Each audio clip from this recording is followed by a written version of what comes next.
Now we find all these people, these elitists, you see, are all Masons, and the daughters of Masons, Eastern Stars, who are giving you this Hindu-Masonic religion of theirs, of evolution, to the next great leap forward. They're not hypocrites. They really believe their religion and that they have the right, being ascended over others, ascended masters, to dictate the direction that everyone else should go in society. Of course, they keep us, as the profane, they call them, those in the darkness,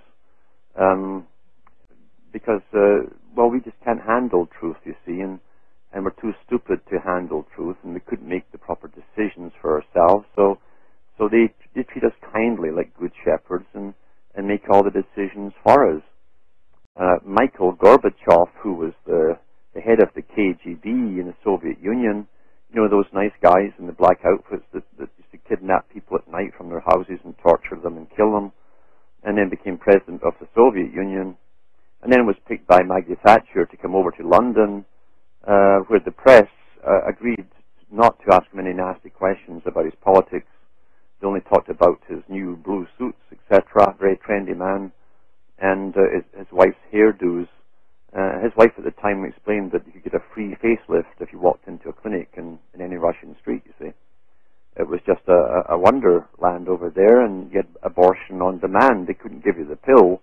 That cost money, but you get an abortion in 5 minutes. That's called efficiency under the communist system for the ordinary people. So Mikhail Gorbachev, who was eventually knighted by the Queen and became a Knight of Lazarus, which wears the Temper Cross, only it's a green cross. That's his function, is to side with Maurice Strong and push the Earth Charter, etc. He wrote a book, or at least he had it written for him. It's called Mikhail Gorbachev, The Search for a New Beginning, subtitled Developing a New Civilization. And he said, the greening of politics, and that's where the Green Party, you see, it was started in the Soviet bloc, the Green Party. And in fact, it was started up by a right-hand man of Stalin. His daughter or granddaughter took it over and brought it to Europe. The greening of politics is an affirmation of the priority of values common to humanity, enriching education and upbringing with ecological content from childhood onward, and developing a new and modern attitude towards nature. At the same time, the greening of politics is the return to humankind of the awareness of humanity as a part of nature. Now that rings a bell if you've read the Biodiversity Treaty, where you have no more rights than an ant. In fact, they have more rights than you do.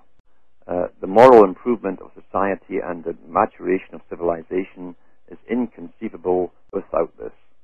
Michael goes on elsewhere to talk about the choices facing humankind. Today, humankind is facing a choice. It's time for every individual, nation, and state to rethink its place and role in the world affairs.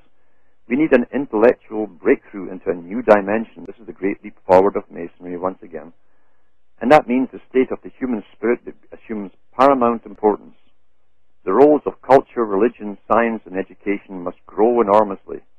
The responsibility of the centers for humanity's intellectual, scientific, and religious development is immense and must be given preeminence. And it sure has, because we didn't have any say in the thing at all.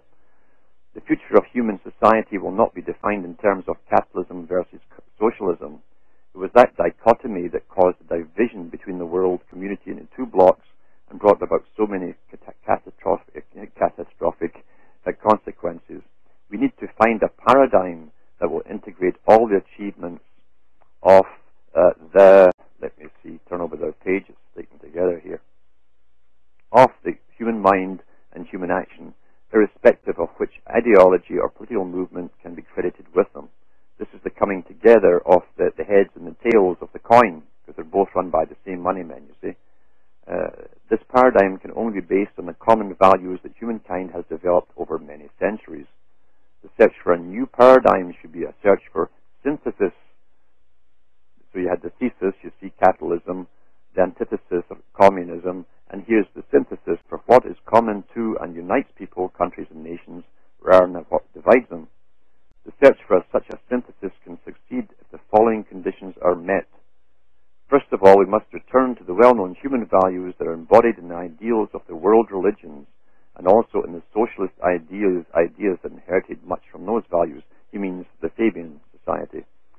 Further, we need to search for a new paradigm of development that is based on those values and that is capable of leading us towards a generally humanistic, now remember that word, humanistic, or more precisely, humanistic ecological culture of living. So humanism, of course, believes that man is God because there's nothing else. So that the most advanced intellectually have the right to rule over those less advanced.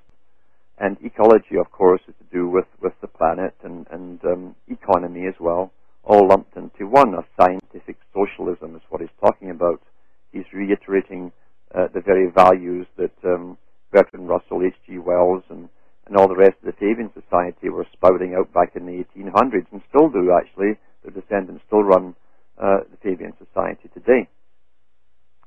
And he said, too, here that, this is Gorbachev, the philosophy of the 21st century must be grounded in a philosophy of diversity. We've heard that before.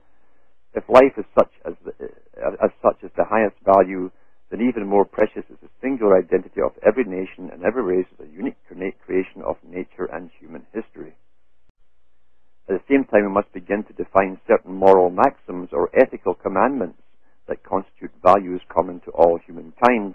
Well, you'll notice that the UN has its own version of the commandments in place, and anyone can go on to the website and see them. He goes on about the fact that we must create a new religion which is based on earth worship. You see, earth worship. This, of course, will eventually, these are my words, but it's from the book, it's the reading between the lines. Earth worship takes you into a controlled society, just like family planning, only it's global planning, and worshipping the earth. You'll have a dumbed-down population who probably can't read or write down the future, and they'll be given a religion where they'll either have themselves voluntarily sterilized to save Mother Earth, of course, and to make sure there's no mouths that are surplus, that need feeding, and of course so that the elite won't have to bother with the ramifications of discontented, starving people. So yes, this is the same agenda. Michael Gorbachev with his Presidio down in the States there, where he runs this green movement from. It's all part of the Maurice Strong's movement, and Maurice, of course, was picked by the Rockefellers, who are part of the same version of the Fabian Society of London, intermixed with the Royal Institute of International Affairs. The American branch is the Council on Foreign Relations, and we are being managed just like animals, and they're breeding us up, breeding us down, dumbing us down for sure at the moment, and they intend to cull us down to a manageable size, and then clone different types for specific functions in the near future. That way they won't need the media, sports to entertain us, and then we won't be wasteful of all the toys which we reward ourselves, all these little cheap things from China which don't last very long. This is the basic system which is running our world, and you and I and the public have absolutely no say in this agenda whatsoever.